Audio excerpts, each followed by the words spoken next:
Right. Good evening, everybody. Thank you for coming along this evening. I shall start by reading the emergency evacuation announcement. Please note that this meeting will be audio recorded, and please, if I can ask you to turn off any mobile phones or put them on silent. Should we be required to evacuate the building, would you please leave the room by the door to the fire escape staircase? Please hold both handrails in case the stairs are wet or slippery. If anyone is unable to use the stairs, would they please allow others to exit the room before they go to the fire escape door, where they can then be given assistance. Our assembly point will be in the public car park at the side of the Civic Suite. Please do not delay your evacuation to collect any belongings. Please do not return to the building until given permission to do so by council staff. Thank you.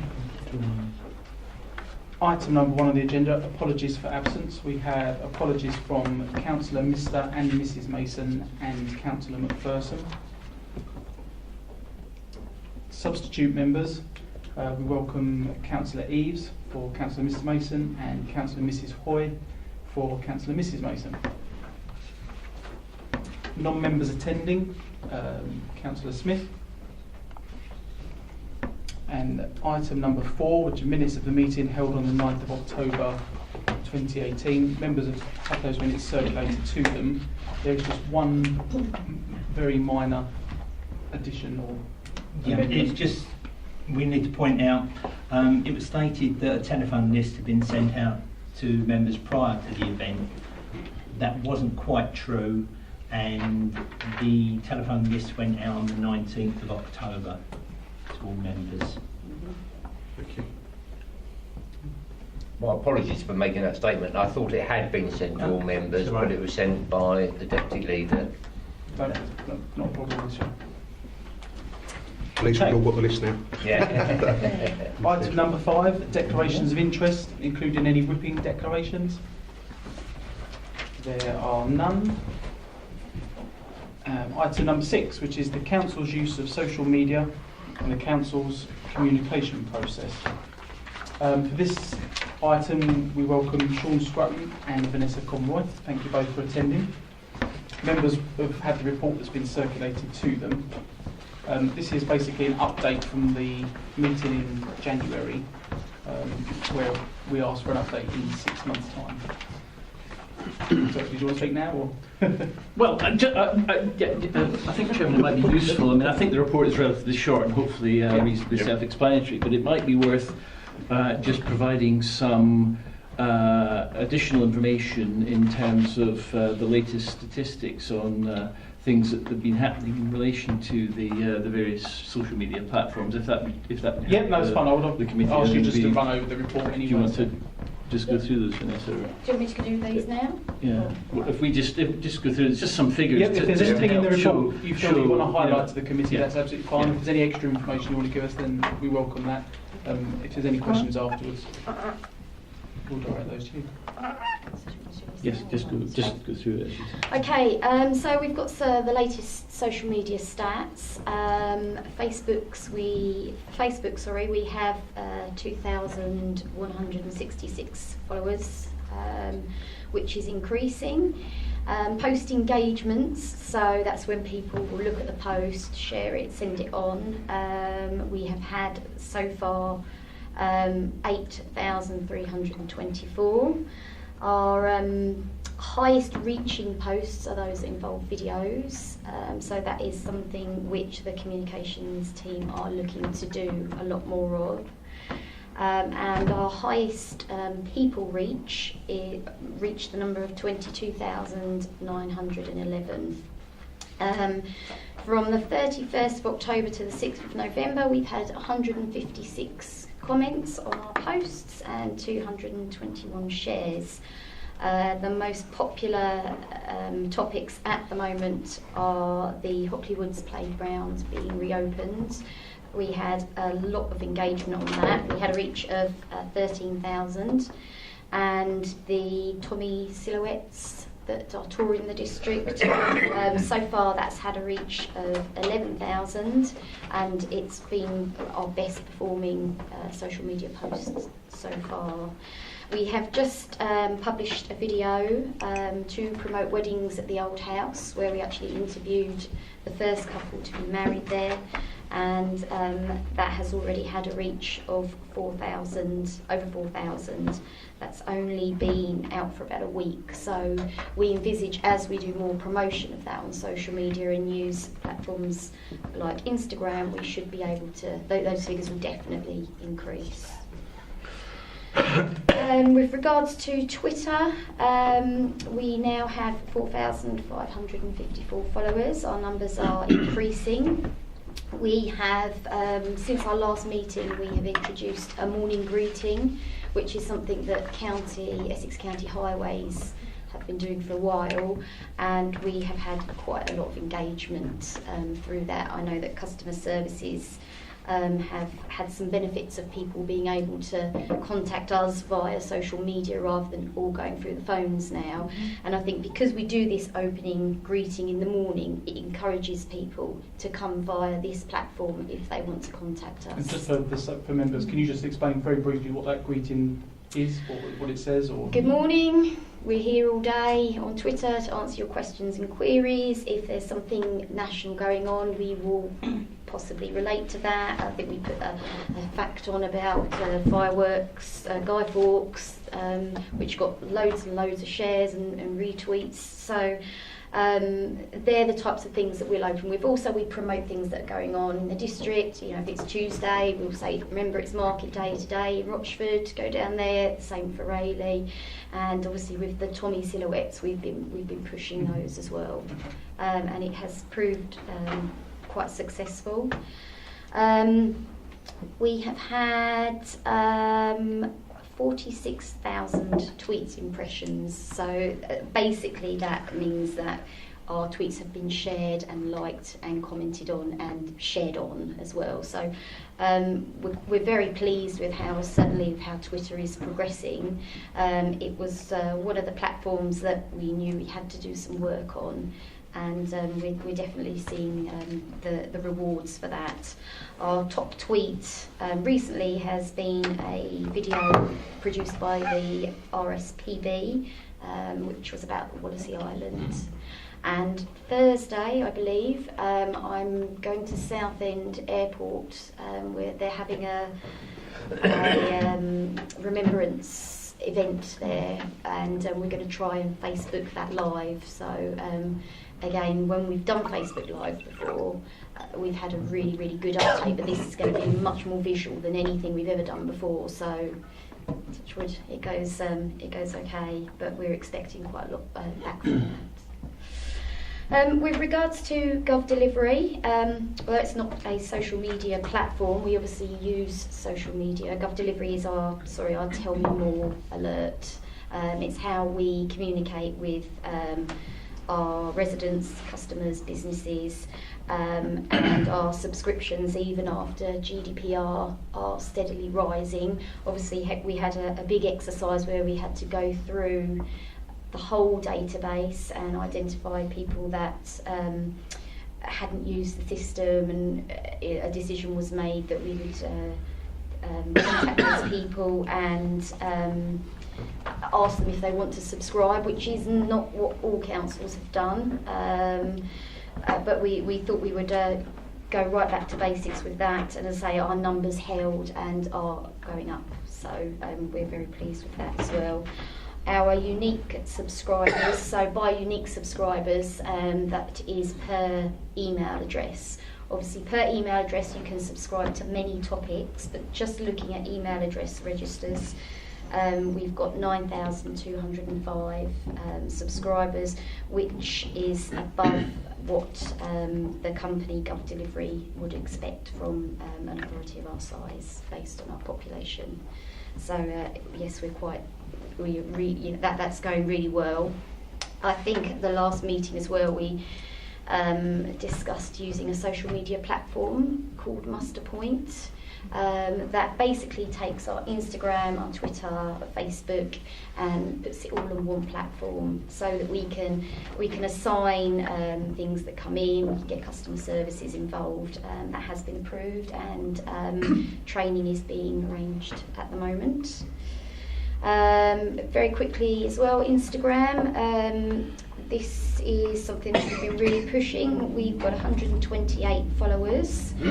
Our largest demographic is the 25 to 34-year-olds, which is 42%. We know that this is a platform that is used a lot by young people, so we are hoping to work with the Youth Council to see get some advice from them on what younger people would like to see from us on this account. And again, the most popular items so far have been the Tommy silhouettes. They've been shared and followed by other local authorities as well. So Instagram is growing as well. Okay, thank you very much. I think it was handy to have the statistics, because I think some members had said at the initial pre-meeting that it would be handy to have those, obviously for the council to use as a foundation and a comparison in 6 months' time, a year's time. So I'm grateful for you to supply those. Councillor Lucas Gill. Thank you, Chairman. Is there any way that we can be or are able to dispose of lies and such like that could be put on these various forms of communications? If somebody makes something up which is derogatory, or can it be got rid of? I think that what we try and do through the various mediums is react to information that's put on social media, but responding directly to individual questions can be a little bit problematic, I think. One has to be difficult about getting into spotting something on a Facebook page and then instantly putting something to try and correct the situation. My experience is that very often people believe what they see on Facebook. So if someone posts a piece of information and you get 50 people saying, well, now we know the truth, if the council then seeks to immediately post something to say, well, actually that's not true, you'll get 50 people saying, well, they would say that, wouldn't they? So I think it has to be a little bit more of a measured approach as to how we tackle those sorts of issues. And it's just that the way that some of these things can go viral. I just wondered if there's any way we could control at all. I think we're quite proactive with, when things like that happen. Certainly, if there are, figures that are incorrect, we will try and respond with a press release, putting the correct information out there. And we have also previously used frequently asked questions. And if we see something like that, we can then refer people to the council website where the FAQs are, because that then stops us getting involved in a conversation which, quite frankly, sometimes we just cannot win. But we work on the facts that the facts are on the website, and this is them. And if you've got any other queries, then obviously usually there's a information or a contact at the bottom there. But that's how we try and deal with that kind of situation. I know it's not always, you're always going to get talking on social media, but the best way, I think, to go against that is to put the facts out there and make sure that people know how to find them. Okay. I mean, just touching on the point that Councillor Lucas Gill has raised, with responses to third-party social media messages, is that something that would be included within a social media policy? Which we looked at. I mean, at the moment the report says that we've not got a social media policy. So my question would be, firstly, I assume that's being actively worked on, and have you got a date that will be coming forward? And secondly, how does that affect social media use now, prior to us actually even having a policy in place? I think there's a difference between how the council responds to social media and how perhaps individual members might respond, because individual members can respond to anything they want to on social media, and in some respects that might be the appropriate way to actually deal with particular issues. But I mean, I think the council, as a corporate body, has got to take a measured approach to how we might deal with third-party posts on social media. Not least because if we start to post, corporate council responses to individual queries, we'll spend all our time doing nothing but responding, and so that's why the approach that Vanessa's outlined is really the favourite for us to post information, signpost information, etc. Through the website and so on. In terms of the social media policy, I'm not sure we've got a date for finalising it as yet.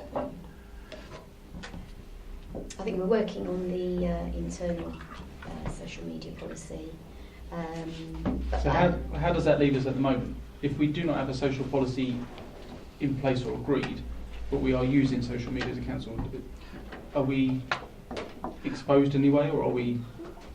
I mean, I think social media, Chairman. I think social media. I think it just adds to the existing safeguards that we have through the normal employment contract arrangements and the policies and procedures that my staff have to comply with. So I think it's seeking to add and help develop that a little bit, but I don't think it necessarily provides any more safeguards than already exist. I think we're pretty firm in terms of how those matters are dealt with already. Okay, thank you. Councillor Eaves. Thank you. Thank you for your list of social platforms. Quite interesting. I've been involved with the Youth Council, and their preferred platform is Snapchat. And that is the one that they are planning to use to promote the council, the Youth Council as in. The comment that they passed when I suggested putting out a Facebook page for the Youth Council is that's for old people. And I think it's one of the things that we need to probably be aware of, because I'm no IT slouch, but I was quite surprised at their reaction when I suggested some of the sites that you say that the council are using at the moment, and that perhaps it would be an idea if we've got targeted media issues that we're looking to do, which are youth orientated, that we actually primarily look at Snapchat, because apparently that is the medium that all the teenagers use at the moment. Not even Instagram. I think Snapchat uses a lot of video as well, and that is definitely an avenue that we are looking to explore more. Now we've got the senior comms officer back from maternity leave. Hopefully we will be able to have some time to look into that type of thing, but I believe Snapchat is used for visual, isn't it? Photographs and videos, so possibly we can link in with the Youth Council there and share some information. But I mean, that's handy to know, because they're a big audience that we need to try and connect with. So possibly we can arrange a meeting with them and discuss with them how they would like. They meet tomorrow night. Tomorrow night, right? Okay. Okay. Thank you very much. Councillor Mr. Hoy. Thank you, Chairman. I'll probably just repeat, but a bit more strongly. I think every meeting about social media policy, I've mentioned Snapchat. It shouldn't just be the Youth Council, it should be the council. It is the medium of younger people, teenagers and into 20s, and even 50-year-olds use it. You'll find Philip Schofield uses it, and he's quite amusing. I can't see why there is an issue about the council using Snapchat. It's quite easy to use.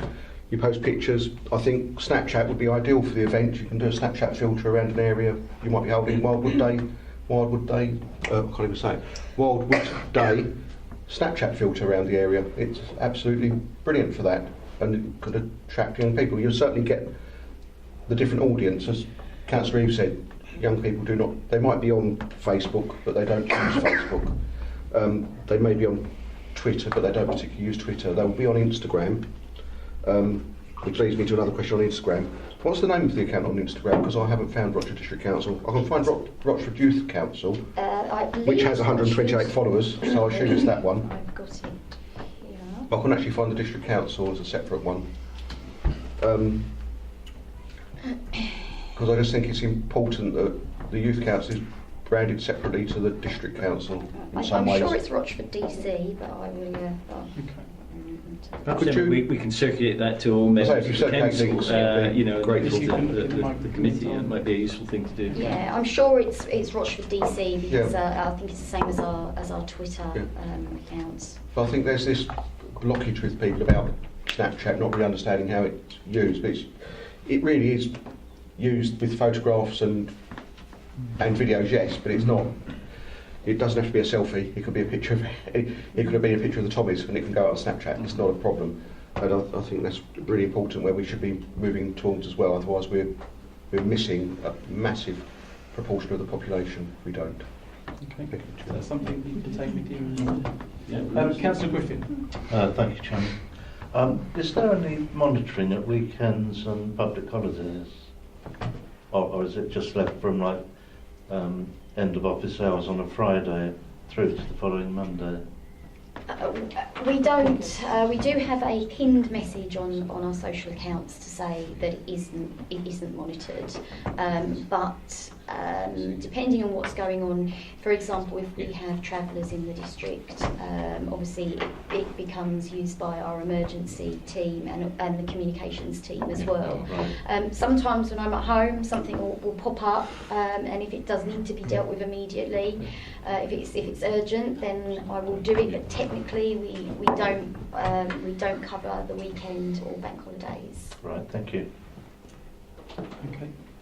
Thank you very much. Just really for the audio purposes, I've just had a look. It is Rochford DC on Instagram, which I've now just followed. So I expect everybody to be registered now there. 139. Tomorrow, yeah. Okay, thank you very much. Any further questions from members? Well, only what I just said, Chairman, you may want Yeah. to raise that. I think if you're happy to in an agreement, maybe this is something we could revisit in perhaps 12 months' time, even if it's just an update, really, so that we can use the figures that have been given tonight just to see how it's moving, how it's progressing, and any, whether or not we've embraced any. It moves so quickly in 12 months' time, it could be something completely different. So if you're happy with that. Well, Chairman, I mean, I think we'd be happy to provide some stats from time to time through members' bulletin by way of an update about how we're And progressing. also I think that... Or perhaps through social media. Instagram. Okay, members, recommendation is to note the contents of the report. Are members happy with that? And for this to be Agreed. Okay, thank you very much. Thank you for coming this evening. You're more than welcome to stay if you wish to. Yeah, absolutely. Thank you. Your various comments out on social media then. The next load of comments out.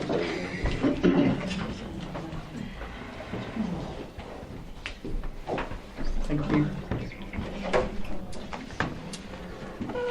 Okay, moving on to item 7, which is the removal of the payment kiosks.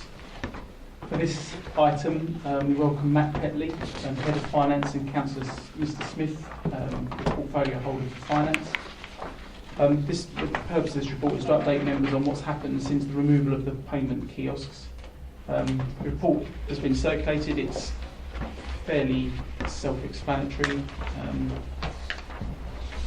If I can refer this back to you, Matt, if you could just highlight any parts of this report that you wish to, or add to it further if you can. Absolutely, thank you, Chair. So really just to kind of pull out a few key bits. Obviously, as the report states in 2.1, the machines were brought in back in 2011.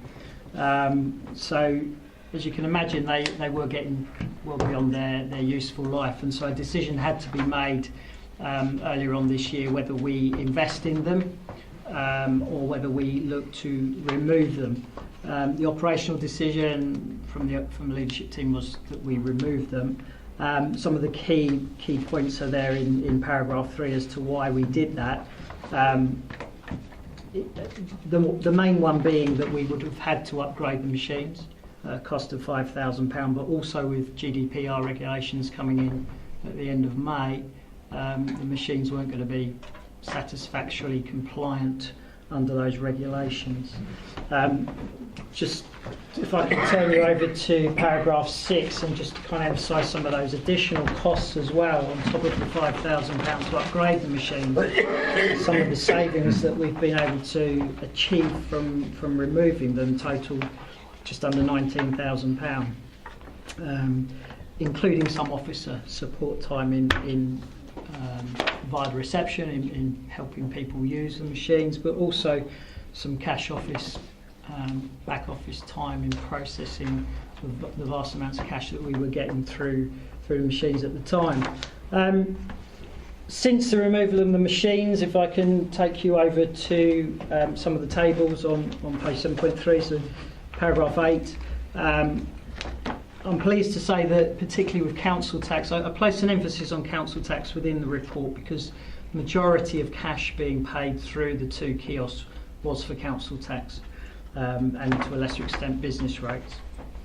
But I'm pleased to say, as the table shows, that council tax collection rates are where we would have expected them to be at the end of September. There was a slight drop in May and then again through July and August, the summer months, but that's not uncommon through the summer months.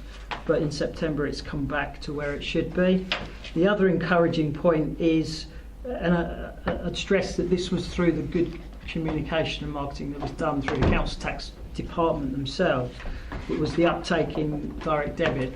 As you can see from the table in 8.3, we've jumped, it doesn't seem a lot, but we've jumped from just over 83% to just over 84%. It's basically a percentage increase in those paying their council tax via direct debit, which is really encouraging because we've been plateauing around 83% for quite a while. So obviously that has impacted from removing those machines. We just, in addition to the report, we did look at the option, and I had some members come to me and other members of the finance team around, could we offer payment services through the local post office in Rochford, given that there were no banks in Rochford. We did look at that. Unfortunately, the process would have been that we would have had to add a barcode to our council tax bills, and the cost of doing that, plus implementing the software and the enhancements to the Academy council tax system, would have been a one-off cost of just under £18,000, £17,820, and then an ongoing annual charge of £1,980. Given that given that we didn't have a high level of complaints, we had 9 official complaints come through the department, all of which, well, I say all 7 of which we managed to get people onto other payment methods. 2 we're still accepting cash because of mitigating circumstances with those 2 people. Given those low numbers, we decided not to go ahead with the barcoding on billing, but it's something that is an option there if we ever choose to, and if figures potentially, if they did drop, there's still that risk that potentially things could drop off. But as I say, from the figures we're seeing so far from the 6 months from implementation, it's looking healthy, and it's deemed to be a good decision. Okay. Happy to take any questions. Thank you very much. Out of those 9 to 7 complaints, were any of those directly with regards to not having facilities within Rochford? They were all with regards to people wanting to pay cash into a kiosk, so they were kiosk using people. We spoke to them all individually and managed to get them to find other ways, bar 2. Okay. I also think it's handy that you mentioned about the uptake of direct debits, and I have made a note there. The uptake was 0.89%, and I think when you look at that and written down, to me that didn't actually look like an overly successful increase. And I was thinking that was a result of the marketing not being that effective. But you have touched on that this evening, and you're quite happy with that. Yeah, I mean, when you consider that we're collecting in the region of £45 million a year of council tax, obviously not all Rochford's money, but we're collecting £45 million a year. 1% increase is substantial when you're talking that sum of money. Okay. Thank you very much for that. Councillor Stanley. Thank you, Chairman. Just to sort of balance this up a little bit, with the table on 7.3, can you elaborate why the figures are very much the same as 2017-18 as 18-19? What happened to the other percentage? Sorry. Sorry. The other question, No, can you just make Can you just make that question a little bit clearer? I think that- sorry. Are you referring to a particular row or percentage figure? From April to September, they're very much the same figures, which I would have thought that seems to be a little bit odd, really, because I'm surprised that they would be almost the same figures. So I think that's what the table is to show, that actually it hasn't affected. Yeah, but we should have had some sort of effect. Well, it has. I mean, they're not exactly. It's very little in effect at all.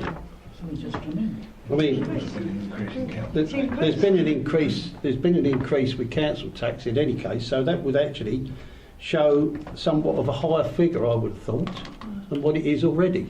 So if I could just explain what this... explain whether or not you would have expected a large change or any movement, I think. So basically, what the table is seeking to show, this table is purely about council tax collection. So as at the end of September 2017-18, we collected £28.5 million. As at the end of September this financial year, 30,358,000.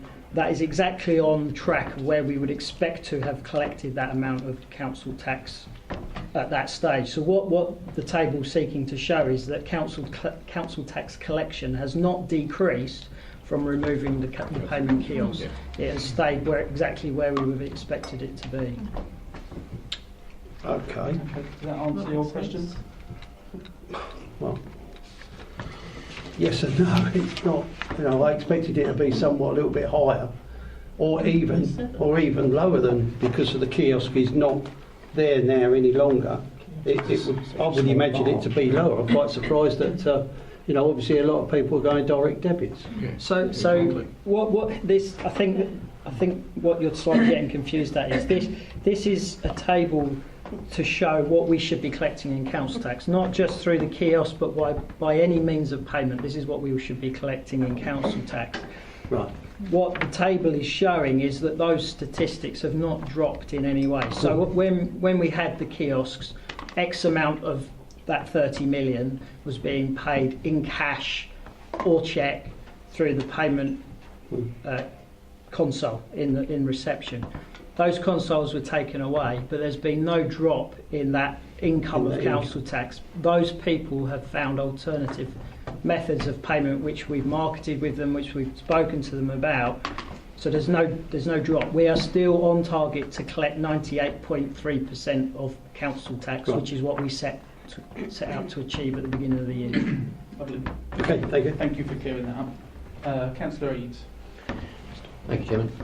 Just one question on the 9 complaints that you had. You said there are 2 that you've got exceptional circumstances to, and you made arrangements with them to be able to pay you cash. Yes. How is that working? What's the arrangement? So those, my understanding is those, I know of at least one of the 2 definitely, we have a visiting officer due to the mitigating circumstances of that individual, which was, I don't want to go into detail, but a visiting officer goes out and collects the cash, issues a receipt, and we bank that cash through the Lloyds branch here in Raven. Okay. I think that's probably as much as you can say. Okay. Okay. Councillor Hookway. Thank you, Chairman. It would seem from your previous answer that the council still has the ability to receive payments other than by card and direct debit. It is actually making a policy decision to attempt to make those alternative forms of payment not advertised or not generally available to everyone. Is that correct?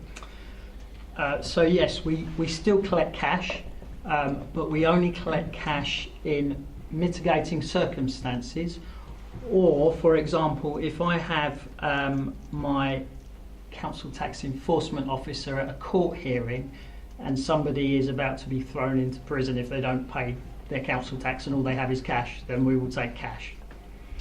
I understand that cheques are also accepted as well. Correct. For council services. We're still collecting cheques at the moment. However, we are writing to every resident and service user who is paying by paying by cheque, to notify them that eventually the council will look to phase out the acceptance of cheques. We haven't yet set a timeline in the sand for that, but that is an operational decision that we want to carry forward in the near future. In relation to council tax, at the beginning of the financial year, when everyone receives their council tax bill, on those bills, they gives out information about payment. Considering that this is one of the only forms of communication that goes through everyone's door from the council, there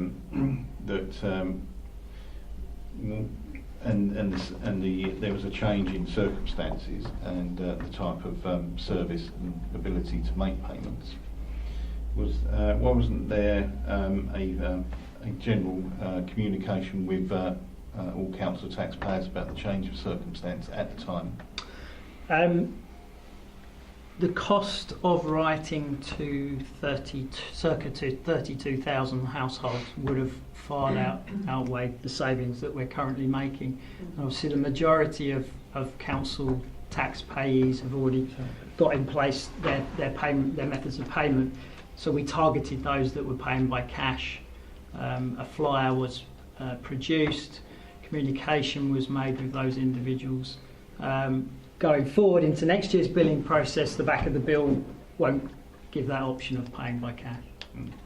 And possibly used in social media. Is this the last one only because some other members have indicated? You stated about communication with relation to individuals. I've had the opportunity to listen to some of the communication from some of the staff in the revenues and benefits. I describe it as intimidation and bullying, actually, to try to force people to a particular payment system that they do not wish to comply with. Sorry, just interrupt you. Chairman, I think probably Councillor Smith wants to say something as well, but I really take that allegation extremely seriously, and I'm extremely upset that it's actually been made in the committee this evening. So I just want to put on record, that my concern about that comment very firmly, please. I would request that the officer does not answer that question. I think it's wholly inappropriate statement to have been made. Is this an issue? If it's an issue that I think there are other methods and mechanisms if there's an actual issue to be raised here. I think you might need to say that. And well, as I say, I've witnessed it, so I'm stating it as I see it. And I don't think that individual members of the revenues and benefits staff would have done this off of their own back. This would have been part of a council. Chair, I believe this is not an appropriate place for a statement like this. There are quite clear mechanisms in which complaints can be made about the way in which the council operates. That's the route that needs to be taken. Yeah, no, Thank you. Thank you. Councillor Mrs. Hoy. Oh, right. I just wanted to ask you, can you pay it by PayPoint? Can you pay the council tax by PayPoint? Or is that still not? PayPal. PayPoint. Oh, is it Pay- PayPoint? PayPoint. There is PayPoint. Post office. Yeah. So PayPoint is the post office facility that I spoke of. Oh, no, I earlier. mean the other ones that's in the PayPal. supermarket. PayPal. PayPoint is the one we've got in the logo for. Oh, right, yeah. That's Yeah, the it's same one. paid. Yeah, Like shops sorry. as well. It's in shops as well. So that's what we would need, a barcode on the physical council tax bill for that to happen. So it's an option that we can continue to look I at. was going to say, because PayPoint is not just in the post office, No. it's in supermarkets, That's right. it's just everywhere or whatever. Yes. Sort of thing. And my other question is, not everybody can pay by direct debit because you don't know what their finances are or whatever. Some people just budget cash and that's it or whatever. Do you charge a late payment fee if it's not paid on time? But it could be 100 reasons why they couldn't pay it on time. No, so the process for, if we're just talking about council tax, Yeah. the process would be that they would go through our enforcement, council tax enforcement office. So a reminder would be sent out. If that was still ignored, then that would be taken through judicial process. No, I'm just saying, say it was due on the 1st and they didn't pay it till the 10th, would they still incur a late payment charge? There's no late payment charge, but they would be chased as to why they haven't paid on the day they're due to pay. Right, okay. Is that an automated system, I assume? That Yes, will go out? absolutely. Okay. Councillor, Mr. Hoy. Thank you, Chairman. Just a couple of things. I was quite sceptical, I have to admit, when I first learned of this, and it appears that perhaps it's not quite as arduous on some people as I may have thought. So congratulations to the team for obviously helping people to pay, because most people do want to pay, but obviously change is very difficult for many people, and hopefully it will continue that they can still manage to pay. And I assume this will be monitored throughout the year to make sure that that will happen. With regard to, I've gone to the direct debits. I'm not complaining about direct debits. It's quite a minor point. You're up to a collection of 84.15% in July, which has fallen to 84.04 in September. Is that a normal trend?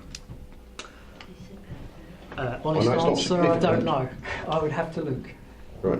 I can come back to you. Could you just come back and say Sure. it is? I just wondered if it was a burst and then people are failing, because I would understand that if some people who set up direct debits who hadn't previously, if a direct debit fails, I believe you have to reset it up. Correct. So I'm wondering if that might be an issue where people have been set up on direct debits and perhaps the circumstances of direct debits they're not used to and it's starting to fail. I'll have a look at the trend on that. I think it'd be worth it Yeah. and see if any are direct debits failing rather than people moving, which I assume could happen as well. Yeah. Okay, thank you. Just on Sorry, the last did you point. want to come in? Sorry. Councillor Smith. I don't want to interrupt you. No, the last point was quite minor. You meant, when it's not really on this, but you did bring it up, it was about phasing out of checks. Will there be a consultation on the phasing out of checks?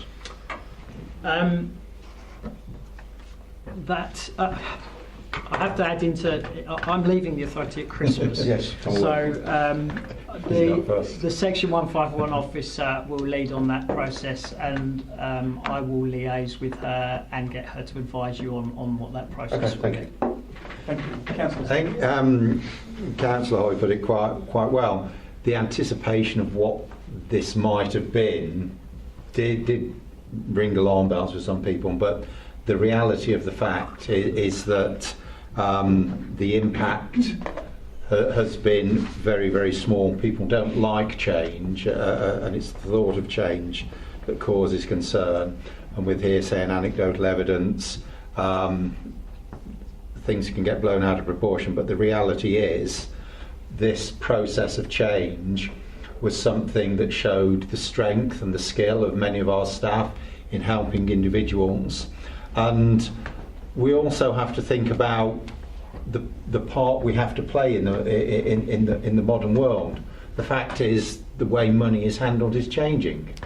people do have to get used to the fact that cash is becoming outdated. It will always be around, but encouraging people to carry large amounts of cash from one place to another to pay it through a little machine, that's not a good idea.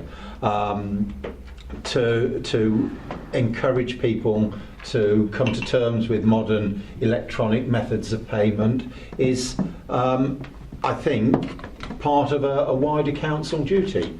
So I think there's been a number of positives for us through this project. I mean, clearly there's a financial element. We can't deny that. There are some savings. We've ended up being much more secure with the way we handle people's data, and that's not to be taken lightly. We've not seen any financial impact in terms of collection rates, and we've done this bit of taking society forward with the way it handles cash. And although we talk about cheques not being taken at some stage in the future, remember that in society there's an awful lot of places that don't take cheques already. We're actually a little bit behind the curve with that one. So yes, at some stage, as an operational issue, officers will look at how to phase cheques out. Thank you. Just make a minor point about cheques, which some members may be aware of, and I know that a number of local authorities have already across the country have refused to or stopped taking cheques, and the reason that they generally give for doing that is that cheques are not legal tender. It's a sort of promissory note, and therefore they've used that argument as being key to stopping that process. So, Okay, thank you. Councillor Shaw. Well, as I say, on the 5th of July, I sent every member a report out, which I was asked to do, regarding from this review committee. And some of the points that have been raised tonight are actually in there regarding the pay point, why it couldn't go in, etc. So it would have been helpful if members had actually read this, retained it, to stop wasting some of our officers' time. Thank you. Thank you very much. Councillor Bookway. Thank you, Chairman.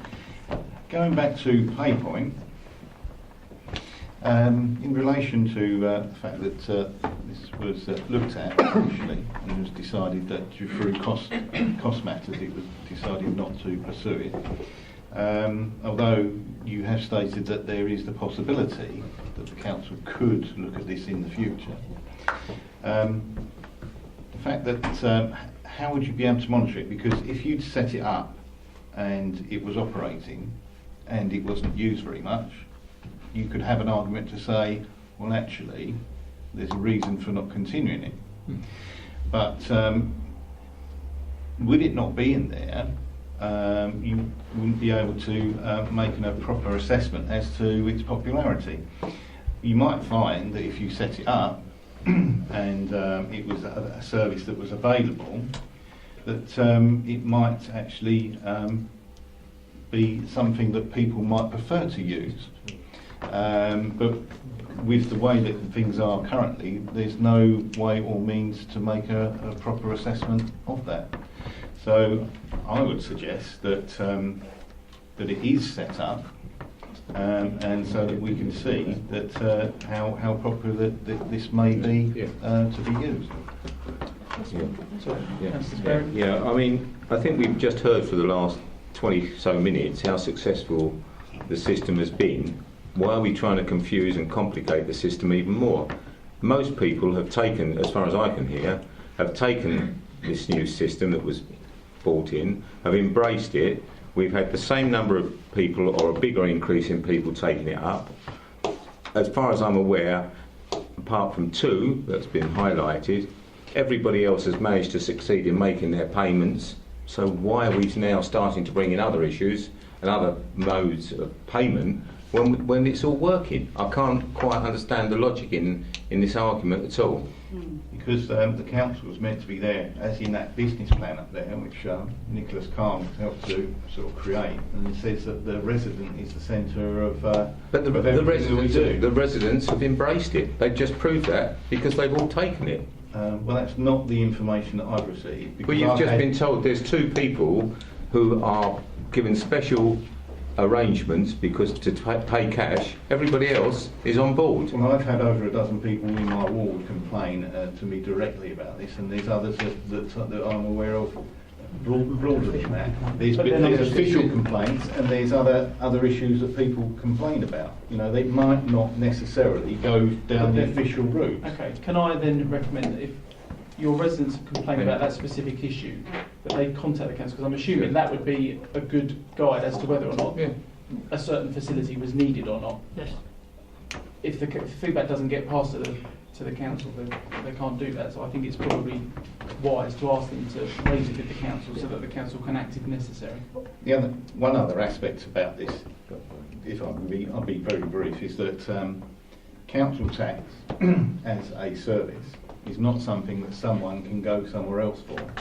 So if you're looking to purchase or buy a service from a normal means, you might choose to go to an alternative way if that particular service provider doesn't meet your needs. There isn't that facility with council tax. You have to pay the council that you're in. You can't find them, you know, if they restrict your means of payment by saying they're only set it in a certain way, there's no alternative. You have to follow that lead. Sorry, Chairman, but you've just had this answered once. If your residents have a complaint or an issue, please contact the council. The rest, everybody else seems to have embraced the situation. You've got your people, let them contact the council appropriately. Okay, Councillor Mr Hoy first, please. Thank you, Chairman. I choose my words carefully.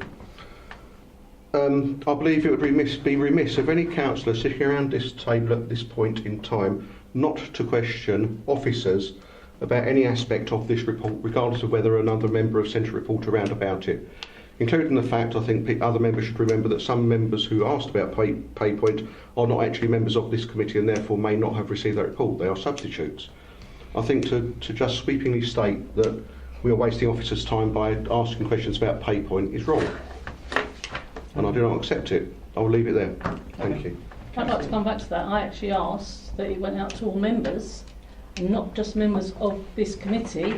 It went out to every member of the council. Because I had other members come back to me who were not on the review. But just one point, I deal with a lot with the homeless, and if someone who sleeps in a field can get a basic bank account, someone living in a house can also get a basic bank account. So that's why we can use standing order, direct debit. So I'd like to say, if someone can live in a field or in a street dog and get a bank account, everyone else living in a house who pays council tax can get a bank account. I know it was mentioned about domestic abuse victims. I spoke to the people in Changing Pathways. They have the means to set up an account for any woman or man that has fled the home to set up a bank account that can actually get their money into. So there are ways and means of doing this. Okay. Thank you. Thank you. So I must come back on the point. I've made a specific statement, Chairman, around the fact that it's our right to question officers, and we should not be put off from questioning officers by other statements from members. You've made that statement and it's on record, so we'll have no more questioning each other about that. If anyone has any other questions or any other points they would like to make, please indicate. If not, then I'll ask members to refer to the recommendation, which is to note the contents of the report. I did ask the officer a question in relation to, obviously the conversation went in a different direction. We didn't hear directly from the officer as to, in relation to how the option of PayPoint would be assessed, you know, in going into the future. We didn't actually get response from the officer. So I think my response would be what I've already said through the report, is that given collection rates specifically for council tax, as that's what that facility would be used for, collection rates are where they should be. We're on target to collect 98.2% of our council tax from residents, which is where it should be. I don't see a need, as Head of Finance, I don't see a need to bring in another facility at the moment. Having said that, if collection rates did drop, and it was due to due to any circumstance, if collection rates did drop, then we would, yes, look at other alternative methods of payment to assist the resident. And presumably, if you received numerous complaints from residents specifically stating that point? Yes. Okay. Thank you. Thank you, Members, Chairman. are we happy to note the contents of that report? Yes. Agreed. Okay, thank you very much. Thank you for coming along this evening.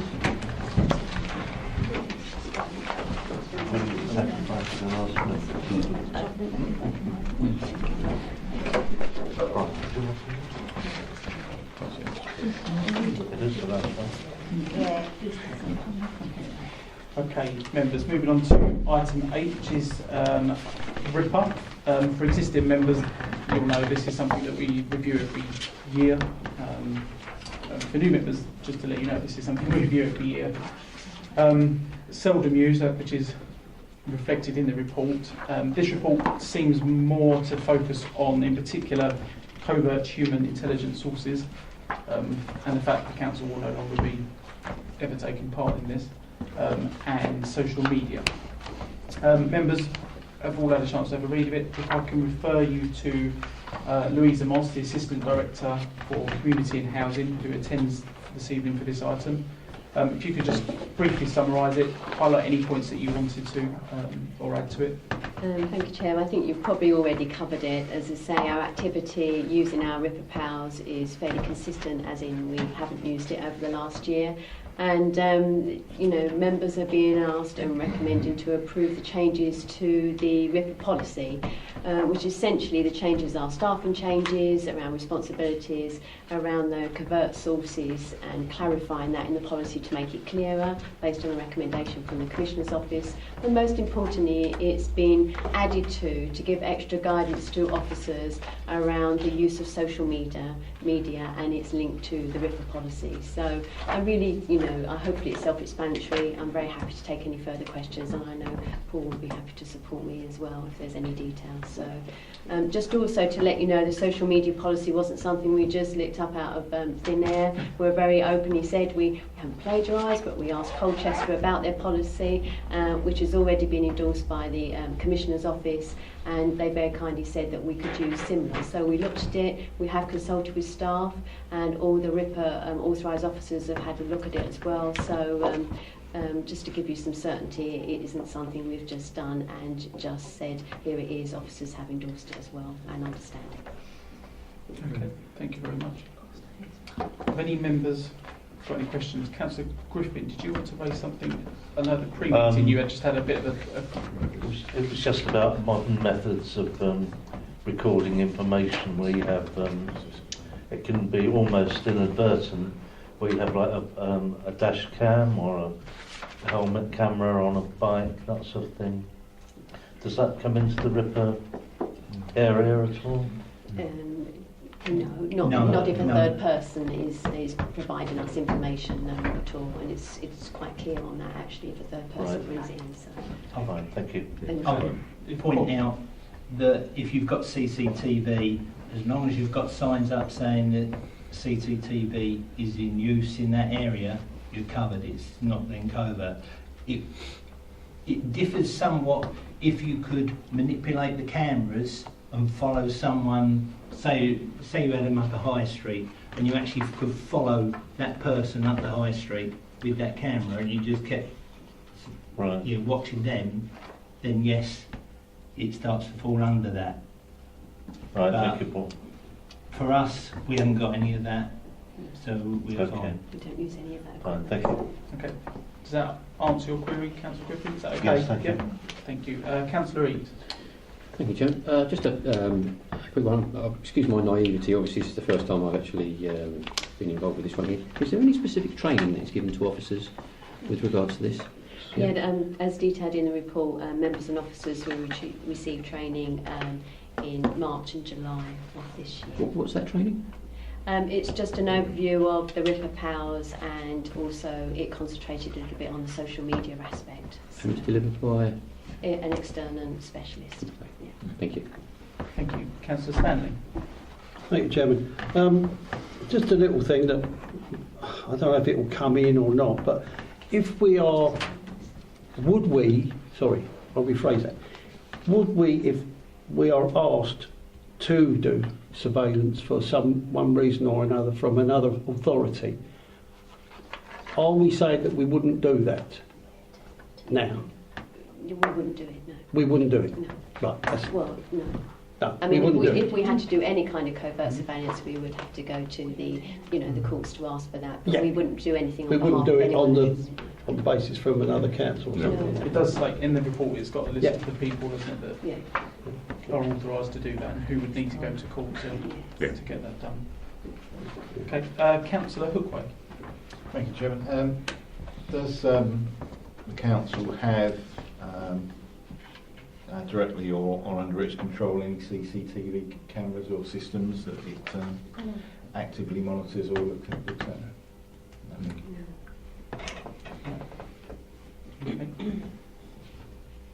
Any other questions or points anybody wants to raise? If not, then there are two recommendations. We'll take them separately. The first is for council to recommend the amendments to the council's RIPA policy set out in section 4 above, that they're approved. Members in agreement?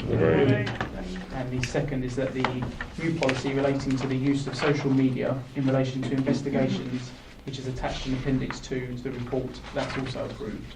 Agreed.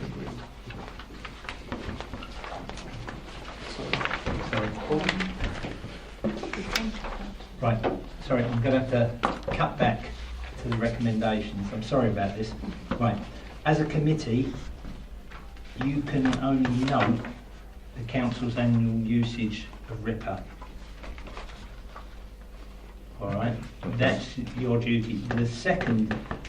The other two, you've got to recommend to council Okay. the changes to the policy are approved. Oh, excuse me, sorry, that's And mine. the social media. Have you got to formally vote on that in that respect?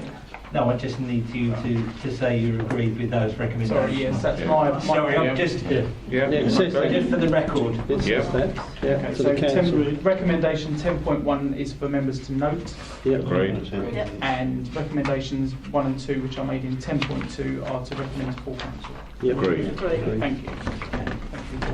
Sorry. Thank you very much. Good night. No? Good idea. Good night. Just the other bit. Yeah. Sorry about that. Okay, moving on to item number 9, which is the key decisions document. Hand over to Paul. If any members need a copy, I think most members have got a copy, but I don't know if we've got any spare. We've got a few spare if anyone needs one. Everyone's got one to look at. You got one that's pretty thin, isn't it? That's my one. Yeah, Mike. We'll share. Do you want one? No? Everyone got one? Anyone want one? Yeah. No one? No, that's it. You want? Okay. Right. There's only 2 items on the key decision document. Last month there were 3. There was one about garden, community garden villages, which has since been removed. And I'll tell you why. It was advised that local authorities have established that it is too early in the process to engage in this government initiative. And it may be that RDC, alongside partners, engage at a later date, and that's why it was removed. Okay. I thought earlier the better. No indication as to when new engagement will happen? No. They just the partners are Essex County, Southend, and ourselves, and basically they've just worked out it's too early, so they're not ready for that. Councillor Griffin? Paul, was that linked to the rejection of a similar plan in North Essex? I have no idea. Right, okay. I only have the information Fine. that I've passed on. I don't know. They just decided it was too early. Okay, thank you. So going back to the other 2 that are on there,